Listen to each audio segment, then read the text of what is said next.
এই মুহূর্তে আরো এক ব্রেকিং নিউজ। গরু পাচার মামলায় এবার জামিন পেলেন এনামুল হক। অনুব্রত মণ্ডলের পর এবার জামিন এনামুল হকের।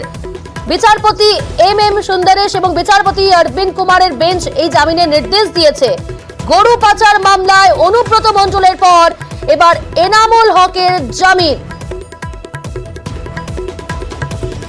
গরু পাচার মামলায় অন্যান্য অভিযুক্তদের জামিন হয়ে যাওয়ার কারণেই তাকে জামিন দেওয়া হলো বলেই মন্তব্য সুপ্রিম কোর্টের। মৈত্রী রয়েছে। মৈত্রী, অনুব্রত মণ্ডলের পর এবার এনামুল হকের জামিন গরু পাচার মামলায়। সুপ্রিম কোর্ট এই জামিন দিতে গিয়ে কি বললো, কি মন্তব্য?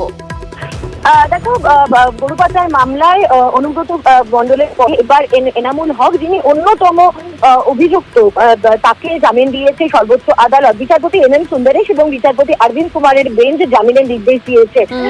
তাদের যেটা মূল বক্তব্য ছিল যে জামিনের ক্ষেত্রে গরু পাচার মামলায় অন্যান্য যারা অভিযুক্তরা রয়েছে তাদের জামিন হয়ে গিয়েছে এবং একই সঙ্গে তদন্ত শুরুর ক্ষেত্রেও আরো বেশ কিছুটা সময় লাগতে পারে, ট্রায়াল অনেকদিন চলতে পারে। সেই মর্মেই আজকে জামিন দেওয়ার সিদ্ধান্ত বলে মন্তব্য করেছে সুপ্রিম কোর্ট।